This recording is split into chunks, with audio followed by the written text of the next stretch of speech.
I'm going to talk about how you can stop wasting time and start using dopamine to actually do the things that you need to do to get you where you want to go. Because if you feel stuck, you're repeating the same mistakes over and over and never getting anywhere, chances are you're chasing what I call quick dopamine. And in this video, I'll show you exactly how you can use dopamine the right way with the framework that helped me to go from someone who was chasing just quick dopamine to slow dopamine instead, and finally started to get shit done. What's the problem with chasing quick dopamine? When you're only focused on the here and now, the quick pleasures, the instant gratifications, you never build anything and you destroy your own potential because you don't value what you could get in the future more than the highs you're getting right now. And the more you spin this wheel, the better your brain gets at chasing these quick dopamine hits, and the harder it is for you to do the meaningful work you actually need to do to get to where you want to go in life. You are literally training your brain to choose the easy thing. Extrapolate this 20 years from now. You're still living only for the moment. You never built anything long term. You never sacrificed the present for an even greater tomorrow. How many things would you regret that you didn't do? How much would you hate your life? And how much would you hate yourself? The more you can delay gratification, the better your life will be. And I tell you this because I was exactly the same. I spent basically my entire 20s never making anything of myself.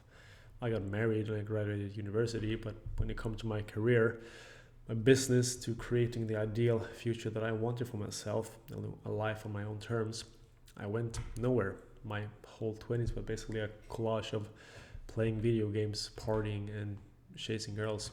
And it wasn't until I started to really evaluate my life that I realized that I had just been chasing quick dopamine this whole time, the instant gratification all this time. And that's when I decided to shift to try to pursue slow dopamine instead, to go from chasing instant gratification to delayed gratification. Okay, so how do you do that? When will I get to the point? And what does quick and slow dopamine even mean? Let's break it down into three parts.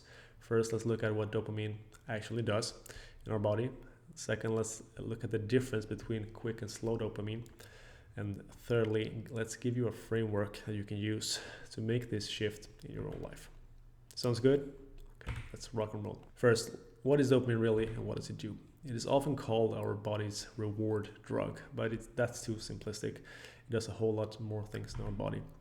It is part of our reward system, but it is really the neurotransmitter that drives us to do things. It gives us motivation. It plays a large part in how we learn. If the experience we have of a certain situation exceed our expectations of it, our dopamine will spike and it will tell the brain that this was good. Let's do it again. It's called the dopamine reward prediction error. So we have an experience here.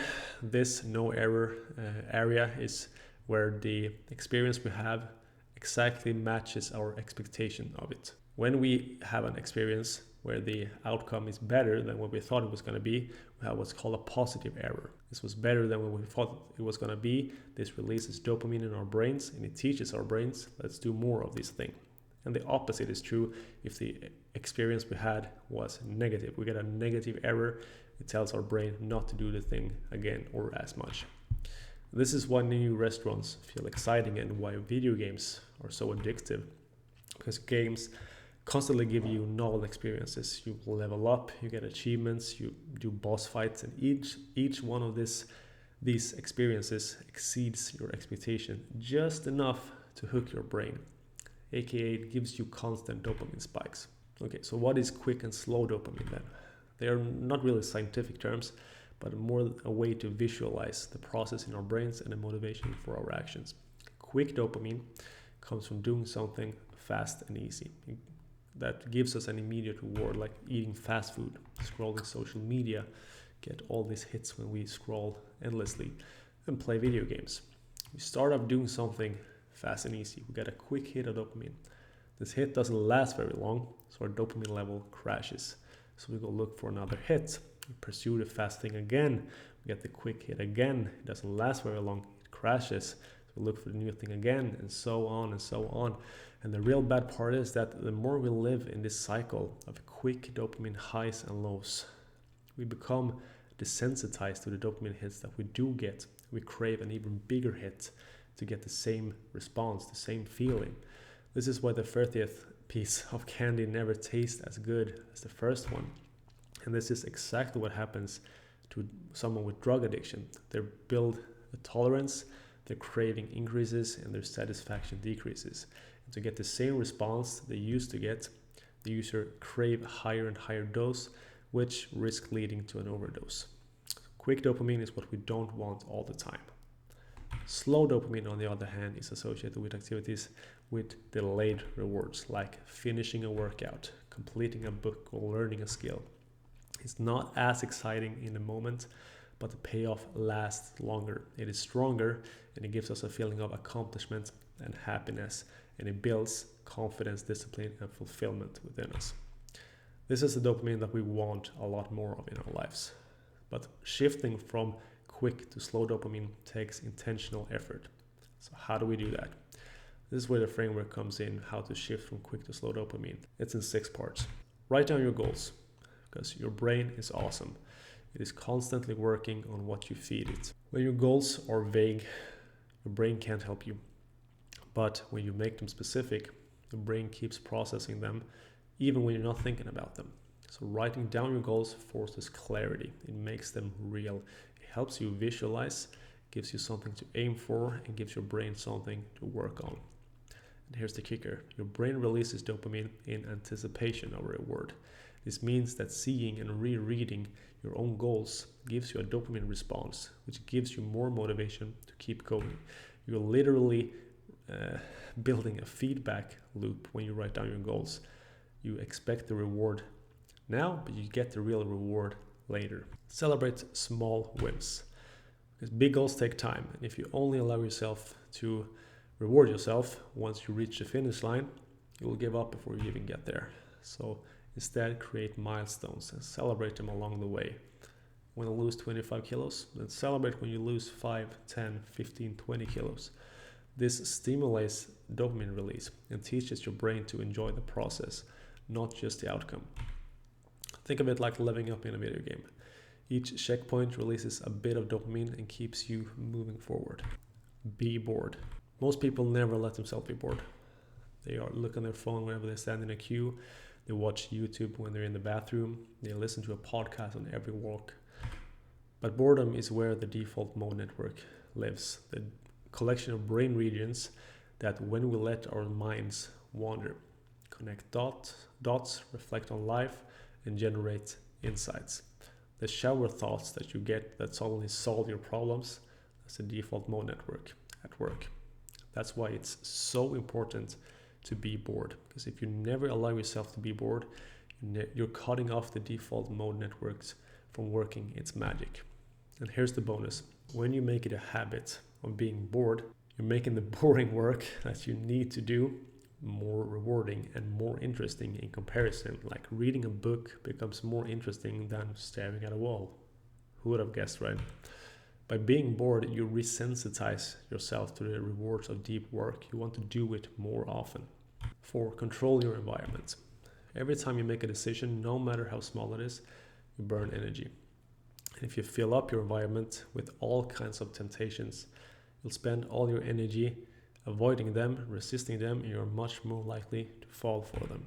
So don't keep a bunch of junk food at home. Buy it when you're gonna eat it. Don't keep a bunch of video games locked to your taskbar so that you see them constantly when you're trying to work. Keep them on a separate PC or at least a separate login. And don't pick your clothes when you first get up in the morning. Lay them out the night before. This way your decision-making power is saved for what actually moves you forward. Choose something that you enjoy. There are lots of ways to reach an end goal. You can get fit by lifting, running, swimming, boxing. You can get wealthy by starting a business, climbing the corporate ladder, investing in crypto. The key is to pick something that you actually enjoy, because enjoyment creates natural dopamine hits along the way. And if you don't know what you want to pursue right now, just try something that you find interesting in and go all in. That's the important thing. Worst case scenario, it wasn't for you, and you pivot. Best case scenario, you find your thing.